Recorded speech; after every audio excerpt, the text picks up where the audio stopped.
We're ready for the start. They're off.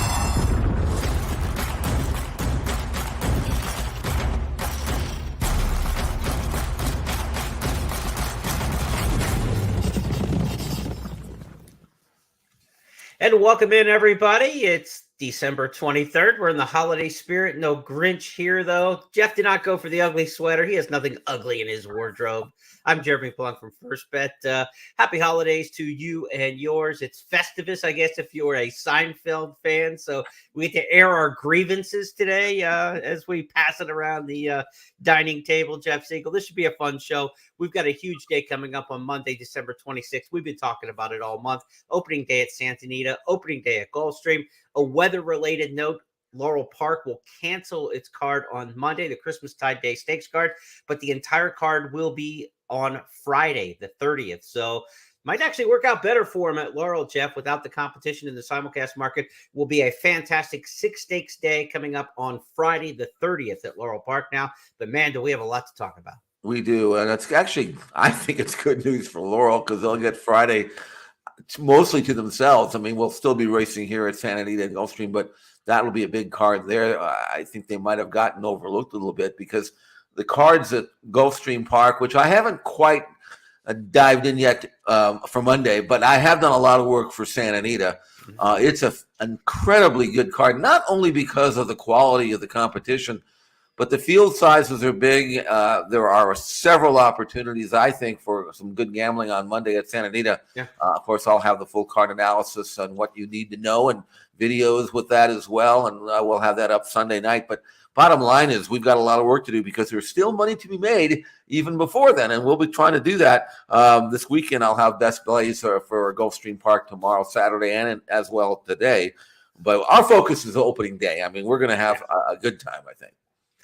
I might have the Scrooge look today, but trust me, it is going to be it's going to be a gift-giving season on Saturday when you play with First Bet and Express Bet, because you're going to get a $10 free bet on the Gulfstream Park Christmas Eve Day card for the Rainbow Six. So bet up to $10 in the Rainbow Six. You get a free shot at it. You'll get the $10 refunded back in your account. Special Christmas Eve racing on Saturday, the 24th at Gulfstream. There's also a $10 money back special on every race on the card on Christmas Eve at Gulfstream Park. So that means your win bets, if they happen to finish second or third, you'll get up to $10 of your bet back playing Gulfstream Park on Christmas Eve. So stockings are stuffed for Christmas Eve. Not much racing around the country. I think Tampa and Gulfstream will be the only thoroughbred racing. Even Christmas Day, if you want to get some bets in, there is no racing domestically here in the U.S. in the thoroughbred ranks, but some worldwide simulcasts. We got racing from all over the world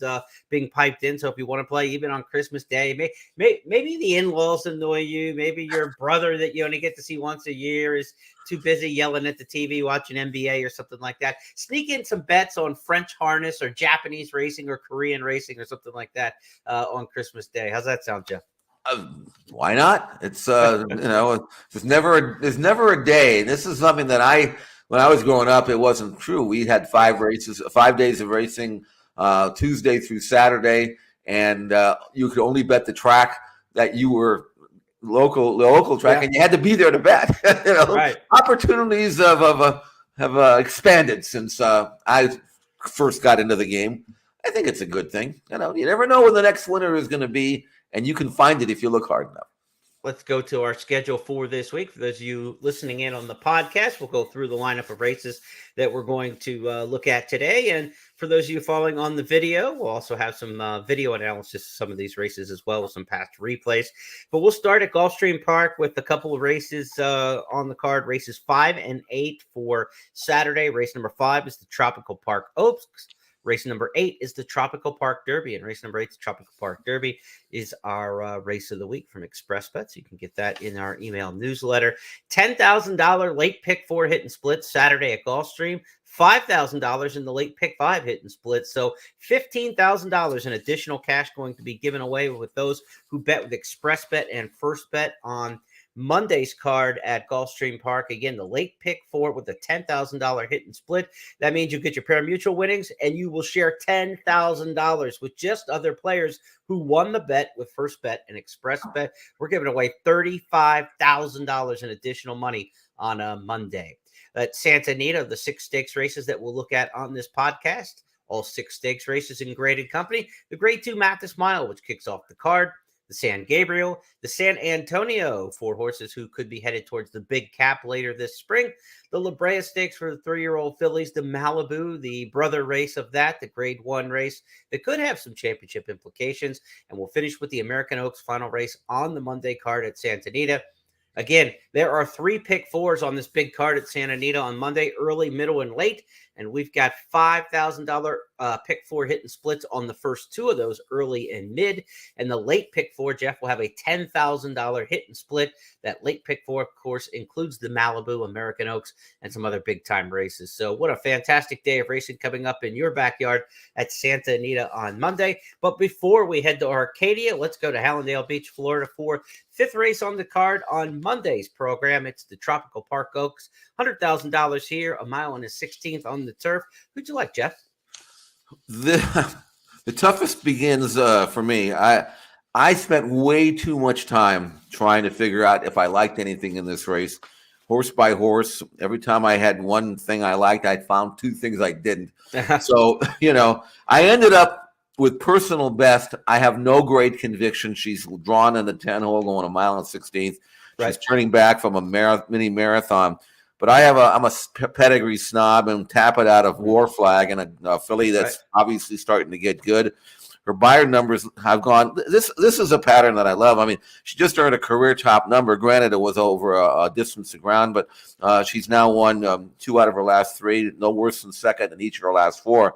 And bred like she is, she may have upside the others don't. The others look like they are what they are. You know what I'm saying? Yeah. But personal best might be a cut above, and I hope that she can get some cover, sit somewhere in the middle, and then kick on with it. And if she can do that, maybe she can win. So I'm going to go with personal best to win the Tropical Park Oaks. Healthy work pattern since race. I think she's going to produce another forward move. I don't think there's a lot of early speed in this race. This is a race that if you can get near the front, you can be dangerous. Frosted Oats coming out of a maiden win in June, going 7 furlongs. Now goes to the stakes ranks, stretches out, but fresh. So a fresh horse on the stretch out. I'm expecting with post 2 that Junior Alvarado is just going to send Frosted Oats. Bill Mott trains. She's got a great pedigree. This is the class test for her at this point in time, but it's an interesting spot for Mott to come back fresh because she's eligible for a first level, and you can get a first level allowance for older horses at Gulfstream. So this is a very bold placement from a relatively conservative trainer historically. So I think Frosted Oaks near the front could be interesting. I like the post draw there in the 2 hole. Should save all the ground at least. And eliminate a lot of the handicapping factors, right? Just go to the front and see what happens and see if she's good enough in there. But pretty wide open race, as you said. For every step forward in the handicapping puzzle, there's a step back, with a lot of these horses that you're trying to figure out. Let's switch gears now at Gulfstream Park and go to the boys for the Tropical Park Oaks, or the Tropical Park Oaks to the Tropical Park Derby. It's race number 8 on the card. Again, a mile and a 16th on the turf here, $100,000. It's our Express Bet race of the week. Sign up for the Express Bet and First Bet email newsletters, and you'll get that sent to your email inbox each week. It comes out on Thursdays, and the Tropical Park Derby is my analysis this week. And Jeff, I went with the classy Grand Sonata, coming out of some good races. Last time out in the Giovanni, the horse ran a good race, just got beat 3/4 of a length over the mile and a 16th. I think back to Gulfstream could be the difference. 2 for 2 at Gulfstream on the lawn. What I'm kind of curious to see, though, does the horse for course thing matter now that they've reseeded and put in a whole new turf course at Gulfstream Park? Is it more about environment and circumstance and configuration, or is it about the footing underneath them when you get some of these, apparent horse for courses? But it appears that Grand Sonata has run his best races at Gulfstream Park. I like the 2 hole. You talk about a fortunate horse at the pill pool at the entry box. Look at the post positions for Grand Sonata. 7 of the last 9 races has been in the 1 or 2 hole for a turf router. I mean, you can't ask for any more than that. Fortunate draw again. It's Pletcher who During the month of December, Pletcher's hitting almost 40% at Gulfstream. Everything he sends out's been ridiculous. So I went with Grand Sonata. Who did you turn to in the Tropical Park Derby? Well, Grand Sonata is like a team that's had an easy schedule, so to speak. They keep running well. He keeps performing well, but from where he's drawn, he kind of just falls into a good spot, as he will here for sure. Yeah. He's got a good chance, and I actually am going to subscribe to the horse for course theory, so to speak. Even though you've got a new grass course, I think you mentioned the environment, the weather. It's just that's part of running well at a particular track. Even Del Mar. I mean, some horses thrive down there; they don't. Grass is grass. So I certainly think Grand Sonata's got a good chance here. He will fire. I'm sure of that. I ended up with Axhelm here, lightly raced into Mischief Colt. He's only had 4 starts, and again, his numbers, he earned a career top number when he was a close third to Balaknov, who we'll talk about in his race here at Santa Anita. Mm-hmm. Now, the race may have flattered him in a sense because he got through, and I mean, he had a great trip and ran well. I mean, he certainly ran well, but I'm not sure much more will be needed here, but he certainly has room for improvement. I'm expecting Safi Joseph to have a big meeting. He always seems to at Gulfstream this time of the year. So yeah. If Axhelm can just step forward just a little bit, and on numbers, if he runs back to his last race, he can win. I give him a very slight edge on top in what probably will be determined by who gets the trip. That's usually the case. All of these horses seem capable of winning on their best day if they get the trip. And I think Axhelm will be forwardly placed and have every chance. Axhelm gets in at 118 pounds, 6 less than my pick in here, Grand Sonata, and many of them carrying 124. So 6 pounds over a mile and a 16th on the turf. That doesn't hurt to get that in your corner and your advantage. And this turf course may have some give to it. They're off the turf again today, Friday, as we record the podcast. A lot of rain in the past week in South Florida. We'll see what the weather looks like by Monday. But, even if the turf course is firm, it's probably going to have a little bit of give to it. And when a turf course has a little give to it, getting 6 pounds in weight isn't going to hurt either on a demanding set of footing. Let's go to Santa Anita now on Monday, where we take a look at a big opening day program. It's opening day of the championship meet at Gulfstream Park. As they switch over their meet on Monday, but it's opening day of the season at Santa Anita, where it is now called the Classic Meet. The Classic Meet will run all the way past the Santa Anita Derby, and the season at Santa Anita will run into the month of June. So we've got about 6+ months of racing consecutively coming up at Santa Anita, and it all begins in graded stakes company right off the bat in the Grade 2 $200,000 Mathis Mile. Now we've got Balnikov in this race, Jeff, and you talked about Axhelm and Balnikov matching up in the Bryan Station at Keeneland. Let's go back and take a look at that one. You'll get a look at one of the horses from that Tropical Park Derby, Axhelm, and then you'll also get a look at Balnikov, Jeff's top pick here in the Mathis Mile. Classic Causeway. Axhelm tries to draw alongside. Play action pass. Witt is 4th up on the outside as they move by the 8th pole. Classic Causeway. Witt. Play action pass. Axhelm trying to squeeze through down toward the inside. Witt to the front. Balnikov is running late from behind horses. Witt, Axhelm. Balnikov goes to 3rd. Witt, Balnikov is coming late. Witt, Balnikov is coming. Balnikov gets it by a neck. What a stretch run. Tyler Gaffalione aboard. If that's the turn of foot you like to see with a turf miler, with Balnikov, he kind of went a little bit longer distances to the American turf, to the cinema. But back at a mile, that seems to be his best lick and best kick. That's what he'll get in the Mathis Mile on Monday. This looks like a good spot for him from the rail. And he doesn't have to be that far back, even though he was in his Keeneland race. And he had a lot of work to do. And I liked him that day because I remember talking about him for that race and saying that he's a miler, not a mile and 1/8 horse. He seems to have a better kick. But he was so far back. Even though I expected him to finish, I didn't think he could get up, but he did. And that showed me a lot of quality. He's trained well since. He's got an inside draw. Gaffalione, who got to know him back there, comes out and will be riding again. I really think he's going to be tough to beat. He's 2-1 in the morning line. The pace scenario looks reasonable. I think you'll see that the bottom horse, Mandela's horse, will go Sumter, and there are others in here that should show be forwardly placed. I'm not going to single Balnikoff, though, although the bulk of the play will be there. I'm going to protect a little bit with a horse that I think is really good, and that's number 3, I'm a Gambler. This is an Irish-bred gelding who I've watched some of his races overseas thanks to the video library that ExpressBet presents. And he's got good tactical speed. He lays second, third, fourth. He just won a really good race at Redcar of all places, and that's a good stakes race. So he carried some weight, and he showed me some quality. He also showed some quality when he went at Leopardstown, left-handed track there, just like we have here. Looks like Belmont Park. Have you ever seen Leopardstown? It's a big sweeping track.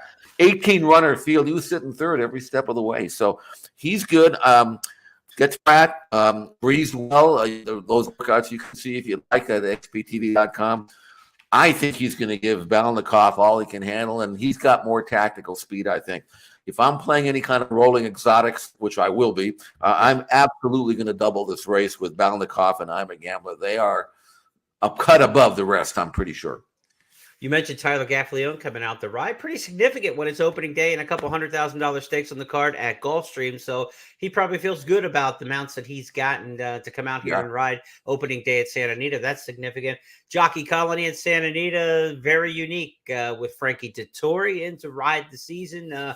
Interesting to see how many mounts he'll take. He'll get some quality ones. We'll talk about it in another race or so. But the Jockey Colony in Santa Anita is going to be very, very interesting. Ramon Vasquez coming off a big season last year. Juan Hernandez coming off a big season. Flavian Pratt winters there. It's going to be a different ball game for some of the riders who had a big 2022. John Velasquez back out for the winter season. So really cool Jockey Colony at Santa Anita. Let's go to the third race on the card on Monday at the Great Race Place. It will be the San Gabriel Stakes. We'll stay on the grass here. This is a 1.125 turf race, a little bit longer than what we had, obviously, in the Mathis Mile. This is more your middle distance turf horses, older males going in this one. Jeff, we've got a field of 7, some horses that are fairly familiar in here who have been around the block. Bob and Jackie, of course, we've seen Master of Foxhounds, Dicey Mochara. Some of these horses quite familiar with one another. Who'd you like in the San Gabriel?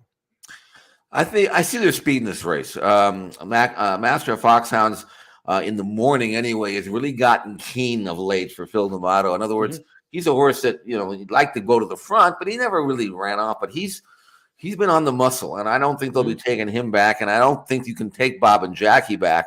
So they will ensure a reasonable pace. I don't know if they'll go head and head if one can clear the other, but I think in this particular case, Master of Foxhounds for D'Amato will set things up for the other D'Amato, and that's Prince Obama, who's getting pretty good.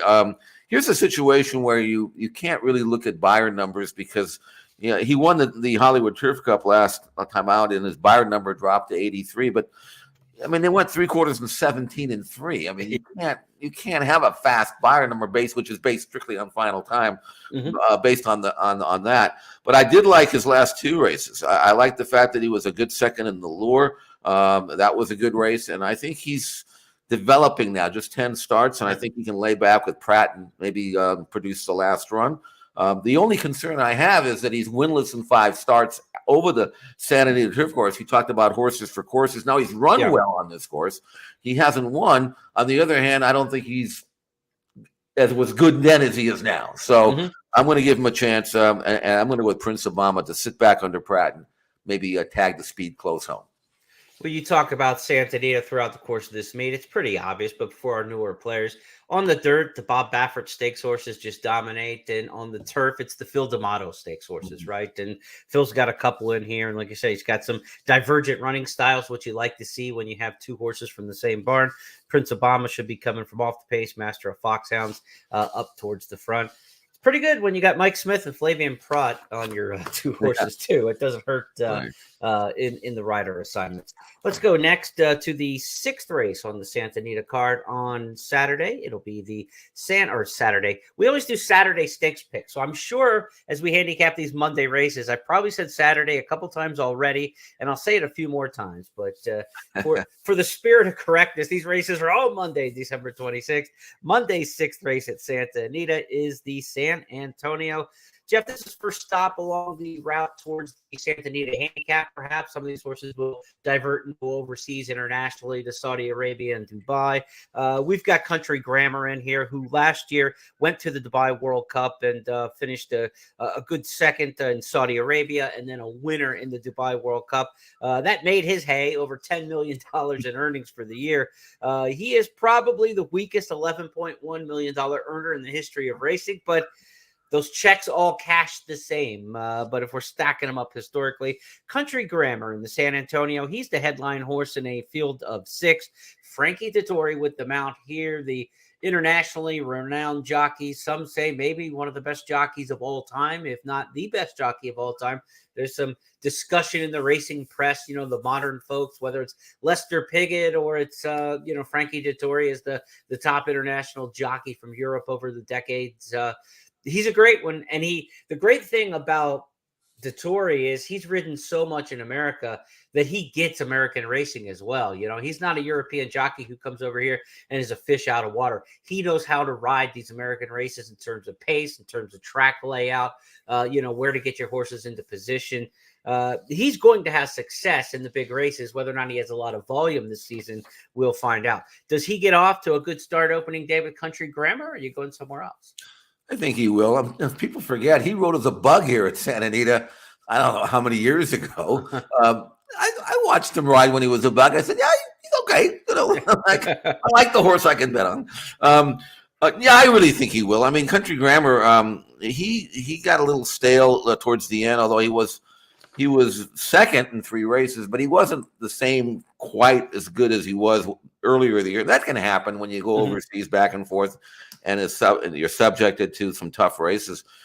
This isn't a vintage group of older horses that we have here right now. No. And I think he doesn't have to be as good as he once was. He just has to be reasonably close. Right. And I think he is, especially in a race that's going to have speed in it. Breakfast Ride likes to be close up. Hopkins, Baffert's another horse of Baffert's from the rail. I got the thing stretching out. They're going to send him for sure. Stiletto Boy occasionally will show speed. So I think there'll be enough pace for Dettori and Country Grammar to kind of drop over and sit maybe in the second flight, which he can do. Dettori knows him. He won the Dubai World Cup on him earlier this year. And I've watched him breeze, and he seems okay to me. Reasonably eager for a horse that's not always all that willing. So I don't think it's a great gamble, but I do think Country Grammar will find a way to win. And the San Antonio's under allowance conditions in terms of the weight, so they didn't stack a bunch on this horse. The way it works out, he carries 123, which is a light assignment for a horse of that quality, a mile and 16th. And the high weight in the race is 123, and really there's not much spread amongst the other ones. So not a handicap race, not one where you're going to see a horse with those kind of grade 1 credentials and just get loaded up and be brought back to the field perhaps in terms of weight. It's not going to be an issue at all. Country Grammar, Frankie Dettori really has the run of the race to himself, I think, in the San Antonio. Of course, Jeff, they'll also go on to the San Pasquale and then the Santa Anita handicap. So 3 big races at the meet between now and spring for these older horses. By the way, I do want to drop in a historical note here. Please. A personal one. I saw my first San Antonio Stakes in 1959. Okay. I was on the steps to Santa Anita. I visit the steps quite often on my way to my office. I've come a long way since 1959. But the race that I saw was a world record performance by a race mare, a C.V. Whitney race mare named Bugbrush, who beat a horse named Hillsdale that day, who was a great, great handicap horse at the time. That's what we used to call them, handicap horses, because there were handicaps. Yeah. And that wasn't the first time I went to Santa Anita, but it was my first real memory of the track when I was 8 years old. And I might just, for sentimental sake, go down and sit on those same steps near the wire where I was with my father back in 59 and watch the San Antonio from there. That'd be cool. And hopefully I'll be able to watch a few more somewhere down the road as well from there. Yeah, I like that vantage point that brings you back in time, right? Like whether it's a ballpark or wherever you've been a place in your hometown. I went back and visited my hometown for a Christmas event a couple days ago. You drive by the old house you lived in, things like that. It brings you back. It takes you back, and that'd be a cool thing. I think you should go down there and watch that race from that spot. I think I will. I don't think we're going to see a world record, though. I think No. I think Bug Rush was an incredible race mare, one of the best I ever saw. She never produced anything, but as a race mare, she was unparalleled, I think, at that time. Next up on the schedule on Monday at Santa Anita, race number 8, we'll handicap the La Brea Stakes. 7 furlongs. La Brea Stakes here. Grade 1, Fire the Graphics Maker. The graphics maker being me, who put this as a grade 2. It's the grade 1 La Brea, $300,000 in the purse here. These are 3-year-old fillies going 7 furlongs. Same conditions for the gals as we have for the boys. In the Malibu Stakes. And again, race number 8 on the card here. Get in on those early, middle, and late pick 4s on Saturday. Jeff, who might you use in that pick 4 in the La Brea? Well, you got half the field trained by Bob Baffert. And the thing about this race is any one of the 4 has credentials to win. And they do like to win. Under the Stars from the Rail, you've got Ganadora, who's won 3 out of 4. Midnight Memories has won 4 out of 5. Fun to Dream, she's won 4 or 5. All are capable of winning. So naturally, I'm going to go outside the box and try and get a price for us. Now, if I'm playing rolling exotics, yeah, I'll probably throw in Midnight Memory. She looks like she probably is the best of the bias by Baffert's. But Awake at Midnight really intrigues me here. This is a filly that is clearly better around one turn, and she's clearly training unbelievably well. You can see her in a breeze. This was just last week, and you can't look any better than she looks here. Last quarter in 24-1 on the training track. Not even taking a deep breath. I mean, she is sharp. She is ready. She's been freshened since, for whatever reason, being thrown to the wolves in the Breeders' Cup Distaff. Not only was that too tough a race, it was at 1 mile and 1/8. She's not a 1 mile and 1/8 horse. She's a sprinter, right. A one-turn horse. And from that draw on the outside post, she's got the proper style to sit wherever she wants to sit. I mean, she can be close up if the pace isn't that fast, which it may not be going 7/8. You would think that Hot Peppers will bust out there and go, but Awake at Midnight's got the option to sit out there and sit 2nd, 3rd, or 4th, or even 5th. Just sit, and then kick home, as she did when she won an allowance race at Del Mar in her comeback 3 races back. And she's got other races that are very, very good. In fact, she was 2nd in the Santa Ynez over this track and distance in just her 3rd start last year. And I think she's better now than she was then. So at 8-1 in the morning line, I'm not saying she's a single, but for me, that's a gamble. Awake at Midnight, number 8 at 8-1 to pull off a surprise in the La Brea Stakes on Monday. Well, if that's the case, maybe we'll get even for the year on betting Awake at Midnight. I think I picked her 4 or 5 times this year in various spots, not in the Breeders' Cup Distaff, but in many of those others. And she's run well and she's got talent. This might be the right time. The 7 furlongs again. There's California speed, they say, and then there's East Coast speed, and the California speed usually trumps it. But I'm not so sure anybody in here is faster than Hot Peppers. So to bring that New Yorker out for Rudy Rodriguez is going to up, I think, the pace ante in here at least. And that's probably what you want and need with Awake at Midnight on the cutback and distance. She's not slow by any stretch, but if they go at it head-to-head with, Hot Peppers taking on some of the Bafferts up there, then she's got a chance to ring the doorbell late and pull this upset. 8-1, I think, would be a more than fair price. I think so. And you talk about pace, and again, it can be volatile going 7/8 because they can go real fast. Everybody can grab, and right. Ganadora is very quick if she wants to be. She could be sent, especially when you got 4 of them. You might as well send at least one of the 4, as Baffert will probably figure that out. But Midnight Memories is a quality filly, and she can stalk, pounce, and go as well. And she might be the favorite here. But, man, what a good gambling race. If you like something here, you've got a chance for a decent sort of square price, and that's where I'm headed with Awake at Midnight. That's the La Brea Stakes, race number 8. Let's go to its brother on the card, the Grade 1 Malibu Stakes, $300,000 in the Malibu Stakes for the purse, 7 furlongs. This race sponsored by Run Happy, as are 85% of their stakes races in America. So we got the Run Happy Malibu Stakes here, $300,000. Jeff, I went a little goofy here because sometimes you get, as a scout, I guess you might say, you get a horse in your mindset and you say, this horse is going to be good. And they hinted at it here and there, and something happens, and you just can't get it out of your mind. I'm that way with Apprehend. I thought when he went to Oaklawn over the winter last year that he was running for Peter Miller, but Miller had just stepped aside. Renee Amascua had his horses then. I thought Apprehend was going to rise and be a really serious 3-year-old. He got hurt and missed most of the year then.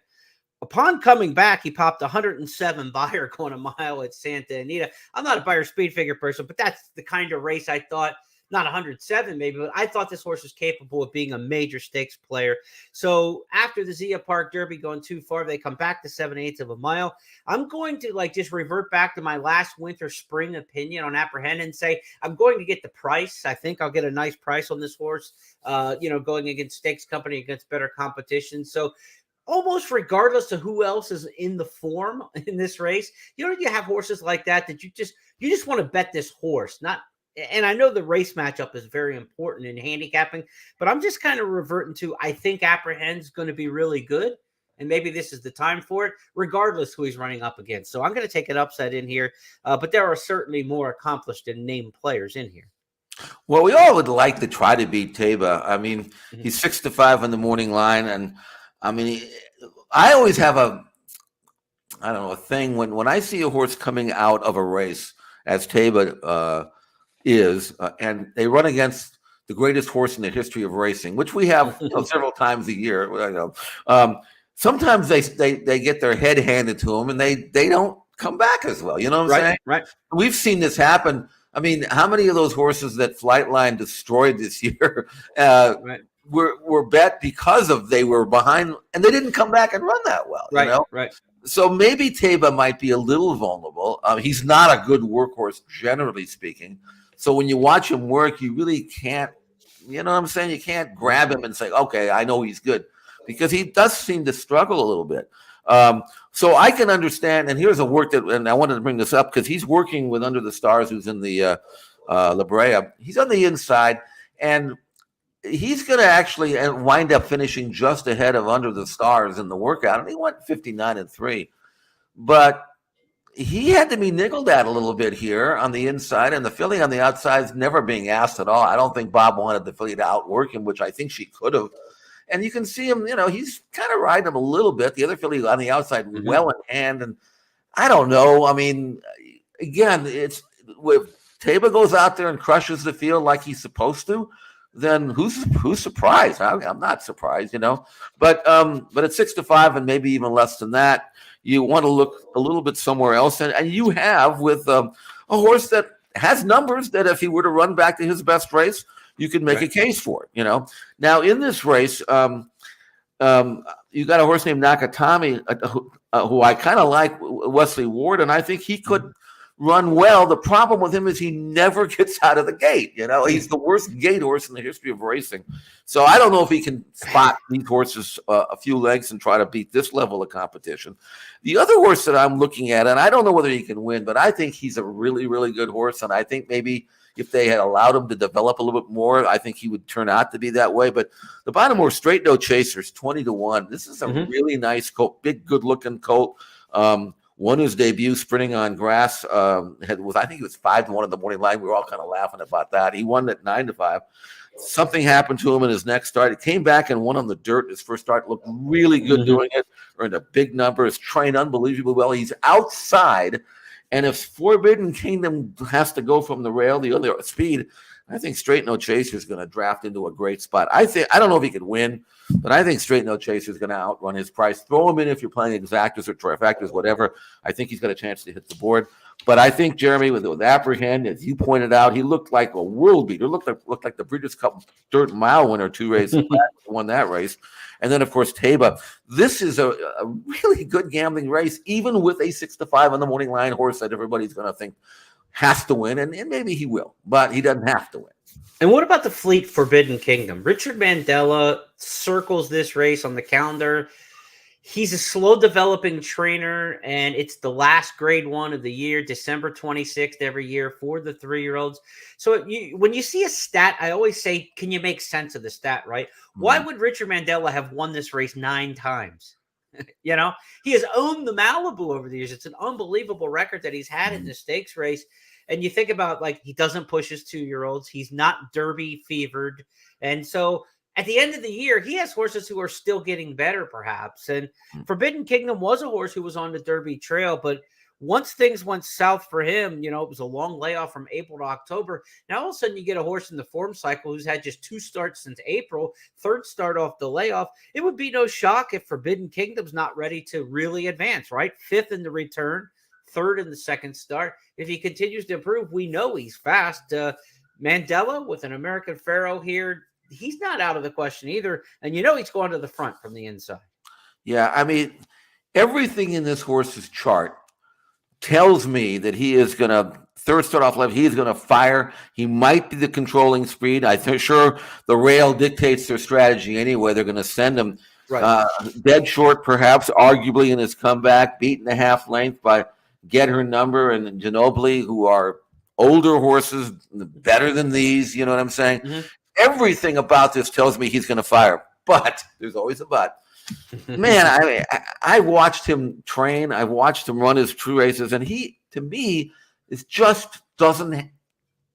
I can't count on him. You know what I'm saying? Yeah. I mean, he was even money in his comeback. He trained like he was fit. He won his debut. It wasn't like he had to be short, and he got run over that day by a good group, but not a great group.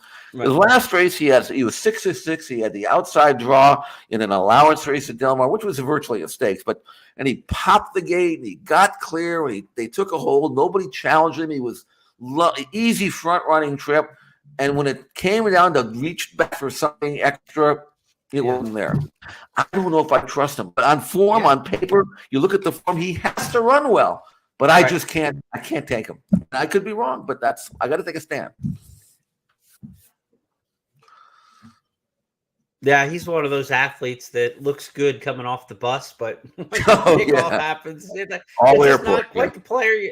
All airport team. Maybe that's what we're looking at with this one. Let's go to the American Oaks, the 11th race on the card on Saturday. I told you I was going to do it. All right. Okay. Well, this is the last race, so it's okay. This is it. Monday. Monday's 11th race at Santa Anita. It's the Grade 1 American Oaks, $300,000. Mile and a quarter on the turf here, Jeff. And this is one of those races that started at Hollywood Park as a way to bring international horses to the U.S. A lot of influence from Japan in the early years, but it's settled in at Santa Anita over the last 7, 8, 9 years. Is a regular part of the stake schedule at various times of the year. Now at the end of the season, as an Oaks, you got 3-year-old fillies in Grade 1 company with one last chance to run in restricted age categories until they have to go into the great big Breeders' Cup Filly Mare Turf Division next year. We've got Pizza Bianca in here, speaking of Breeders' Cup, who was a Breeders' Cup champion as a 2-year-old. She hasn't quite had the 3-year-old season that we had expected.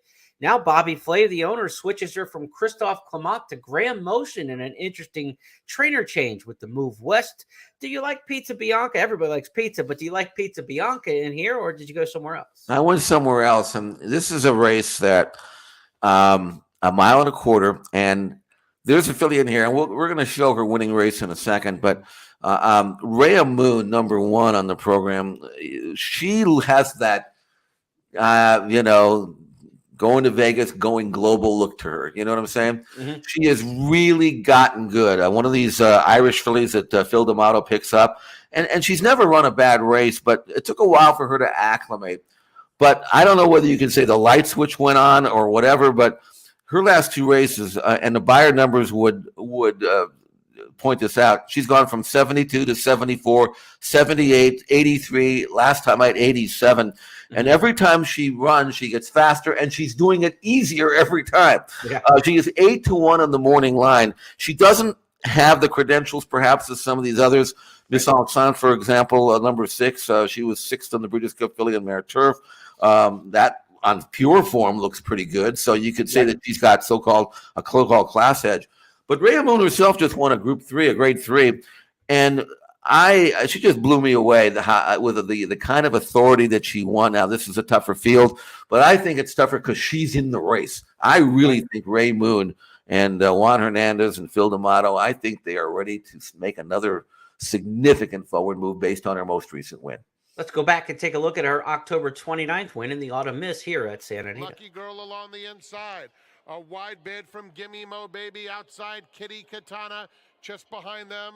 Pammy's ready. Rhea Moon swings out for the drive. They're at the top of the stretch. It's still wide open. Cairo Memories in the center of the course. Here comes Rhea Moon now with dangerous strides. In between them, Kitty Katana and Gimme Mo Maybe from the back of the field. Nadette has surfaced late. Rhea Moon in charge near the wire. And Rhea Moon has won the Autumn Miss under Juan Hernandez. So, Jeff, we've got an interesting group here to take on the local stakes winner, Rhea Moon, because it is a grade 1 for 3-year-old fillies in restricted company. You get the shippers, right? We talked about the Graham Motion horse coming from New York via Christophe Clement's barn. Chad Brown's got Salama in this race. You've got Shug McGahee with Skims coming west.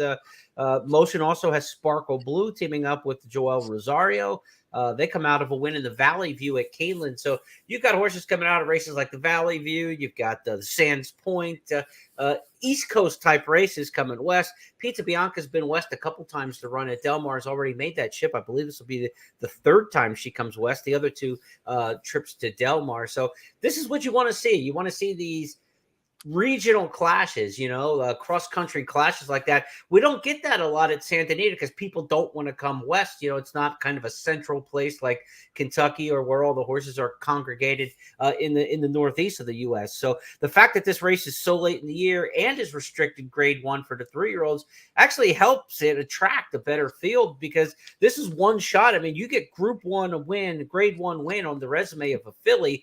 Her value goes through the roof as a broodmare coming up, whether you're going to breed her this coming year at 4 or down the line. So this is a big chance for these connections, and there are a lot of good ones coming west for that opportunity. 7 of the 11 entrants in this race are coming off wins, and they're all developing. It seems like they're all getting better. For example, you mentioned Salama for Chad Brown. This is a filly who's only had 4 starts. She's won 3. I went back and watched the video of her Winter Memories win, and she was much the best. The only issue I have with that race is I really don't think she beat anybody in that race. But she did it the proper way. She has tactical speed. She was asked to kick on with it, and she did. She's already won under Pratt, so he knows her. And she's 7-2. I could certainly see her pick it up and continue to improve. Bell Street Birdie is this is a filly that came. I actually went and looked at her European races before she made her Del Mar debut, her American debut, and man, I thought she was way over her head. I thought, man, these aren't good races. These aren't good numbers. Time form rating was just average, and she'd had quite a few starts. Shows up against older horses, and this is against 3-year-olds only now. But in the red carpet, I mean, she looked like, I don't know, pebbles or something. Right. She was not good. Now she drops back to 1.25 miles, but it's not that much of a drop back. Right. And again, as much as I like Rhea Moon, and I'm playing her at 8-1, there is no way I'm playing a rolling exotic or a late pick 4, 3, whatever it is, without her on the ticket. The Bell Street, I guess it's I say Birdie, but it's Britty. I don't know. I mean, I don't know what it is. Anyway, she's good. That's all I do know, from Mark Glatt. And, I mean, the other filly, the one that's coming out of the Breeders' Cup, affiliate Mare Turf, Miss Ansan. I mean, she had a good trip. The race may have flattered her in terms of where she finished, but you're running against Tuesday and Italian and those kind of Lady Spite Spear and others. Yeah, not running against them here, I can promise. So you throw her in maybe as well. And then you mentioned fillies like Sparkle Blue and a few others. This is a really, sometimes we get these grade 1s that aren't really grade 1s.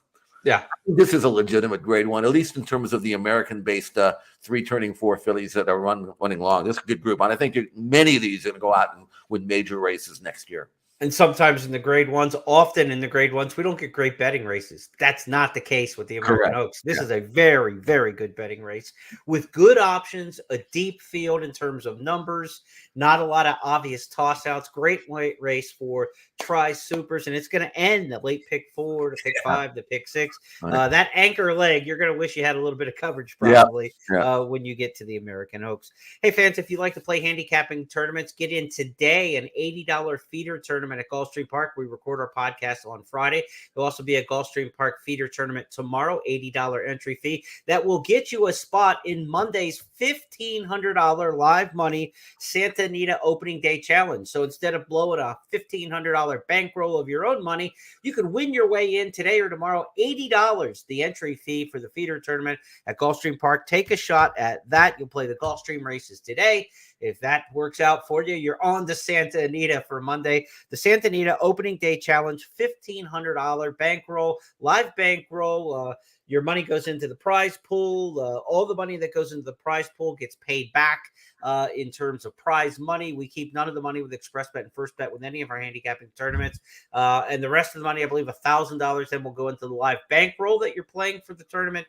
$500 goes into the entry fees that are all paid back with cash prizes. So you'll win seats to the Pegasus World Cup Betting Championship, also the National Handicapping Championship in Las Vegas. Those are on the line Monday, Santa Anita, the $1,500 Santa Anita opening day challenge.